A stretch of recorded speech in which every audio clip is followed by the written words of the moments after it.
ओम श्री सतगुरुदेव भगवान की जय। अष्टात्रिशा सर्गः गुह से भेंट। रामोपि रात्रि शेषेण तेनेव महेतंद्रम जगाम पुरुष व्याघ्रः पितुराज्ञा मनुस्मरन। उधर रात्रि व्यतीत होते होते श्री राम भी अपने पिताजी की आज्ञा का स्मरण करते हुए बहुत दूर निकल गए। तथैव गच्छतस्य द्रजनी शिवा उपास्य सा शिवाम संध्याम विश्रांत्यम व्यगाहात। चलते चलते कल्याणमयी रात्रि व्यतीत हो गई। तब प्रातः काल ही मंगलमयी संध्या उपासना कर के वे फिर चलने लगे और उत्तर कौशल की दक्षिण सीमा पर पहुँचे गए।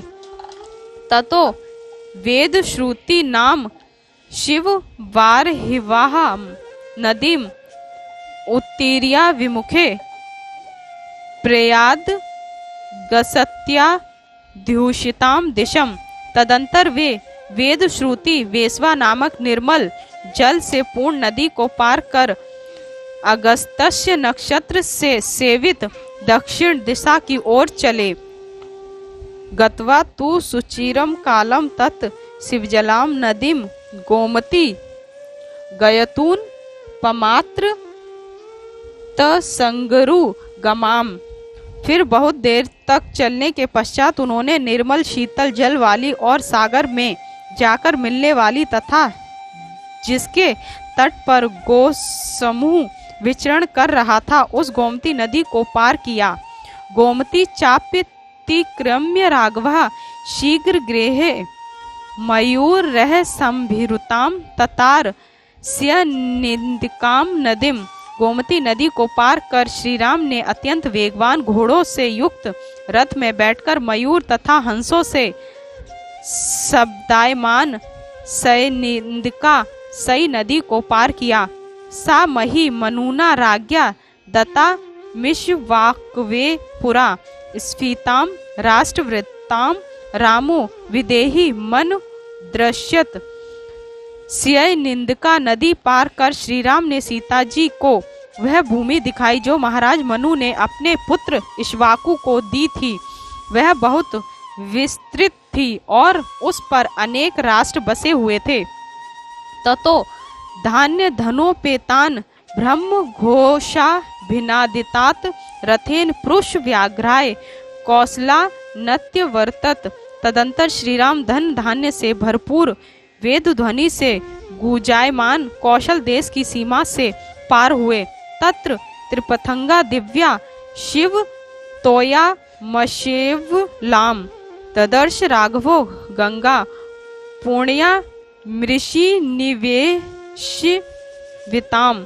चलते चलते श्री राम ने कौशल राज की दक्षिण सीमा पर पवित्र शीतल जलयुक्त तथा शैवाल रहित 3 पथों में बहने वाली ऋषियों से सेवित दिव्य तथा रमणीय गंगा को देखा।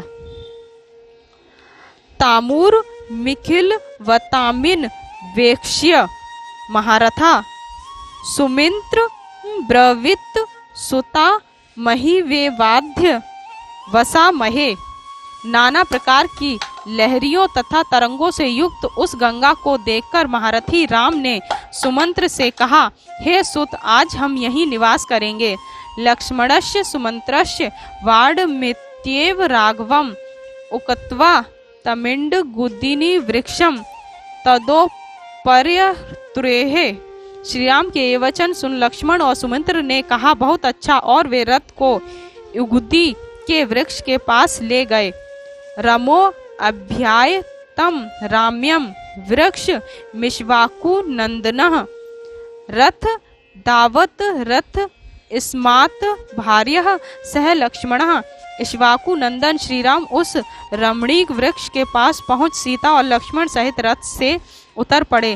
तत्र राजा गुहो नाम रमस्यात् स्मः सखा निषाद जात्यो बलवान स्थपति से चित विश्रुतः।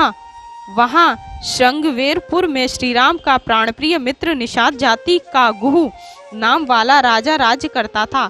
उसके पास चतुरंगिणी सेना थी। सा श्रुत्वा पुरुष व्याघ्रम रामम विषयमागतम वृद्धे परिवृतो अमात्य ज्ञात भिश्चाप्य पागतः। उसने जब सुना कि श्री राम उसके प्रदेश में आए हैं तो वह बूढ़े मंत्रियों और बंधु बांधवों सहित श्री राम के पास मिलने आया। ततो निषादाधिपति दृष्टवा दुरादुपस्थितं सह सौमित्रेण रामः समागच्छद गुहेन स। निषादराज गुह को दूर से ही आते देखकर श्री राम लक्ष्मण सहित कुछ दूर आगे जा उनसे मिले। तमार्तः संपरिष्वज्य गुहो राघवं ब्रवीत यथो अयोध्याय तथ्यम ते राम किम करवाणी ते। श्री राम को मुनिवेश में देख अत्यंत दुखी निषादराज राम का आलिंगन कर उनसे बोला, जैसी आपके लिए अयोध्या है वैसी ही इस नगरी को समझें और मुझे आज्ञा दें कि मैं आपकी क्या सेवा करूं। ईदृशी ही महाबहो का प्रापस्य तिथिम प्रियम ततो गुणवन्नाद्य मुपाद्य पृथ्वीदगम अर्ध्य चोपान्यतिक्षप्रम वाक्यम चेद मुवाच हा स्वागतम ते महाबाहो तव्यम खिलाम मही। आप जैसा माननीय और प्रिय अतिथि किसको प्राप्त होगा। ऐसा कहकर अनेक प्रकार से स्वादिष्ट भोज्य पदार्थ और अर्घ्य आदि स्वागत वस्तुओं को राम के समीप लाकर गुह बोला, हे महाबाहो, मैं आपका स्वागत करता हूँ। यह संपूर्ण पृथ्वी आपकी ही है। वयम प्रेष्या भवान भारता साधु राज्यम प्रसादी न भक्ष्यम भोज्यम च पेयम च लेहम चेदमुपस्थितम शयनानि च मुख्यानि वजीनाम खादनम च ते। आप हमारे स्वामी और हम आपके सेवक हैं। आप इस संपूर्ण राज्य पर शासन कीजिए। ये भक्ष्य भोज्य पेय और लेह चटनी आदि पदार्थ खाने के लिए तथा सोने के लिए उत्तम बिछोने और घोड़ों के लिए घास एवं दान भी उपस्थित है।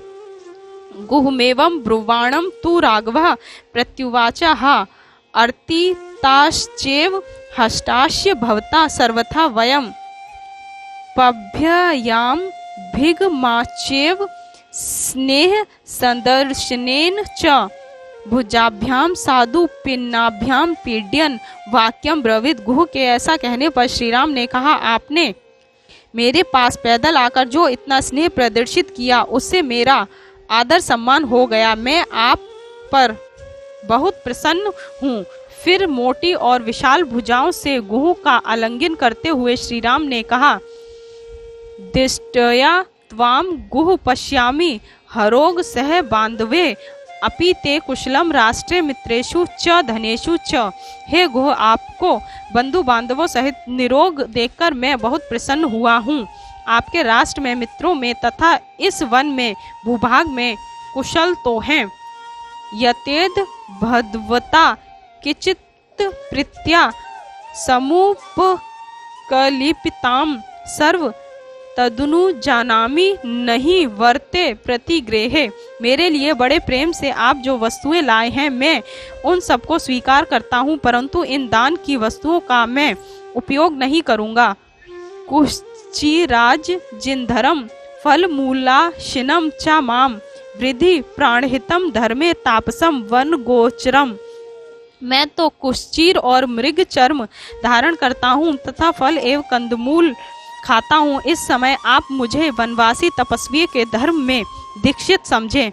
अश्वानाम खाद नेना हमर्थी नान्येन केनचित एवातात्र भवता भविष्यामि सुपूजितः। आपकी इन वस्तुओं में से मैं केवल घोड़ों के खाने की वस्तुओं को ही स्वीकार करूंगा, अन्य कोई वस्तु नहीं। केवल इतने ही से मैं आपके द्वारा अपने को सम्मानित समझूंगा। अश्वानाम प्रतिपान्य चा खादानाम चैव सो अन्वाशात गु स्तत्रेव पुरुष शा त्वरितम दियतामिति। यह सुन गुह ने अपने नौकरों को आज्ञा दी कि घोड़ों के खाने पीने की संपूर्ण वस्तुएं इन्हें तुरंत प्रदान करो।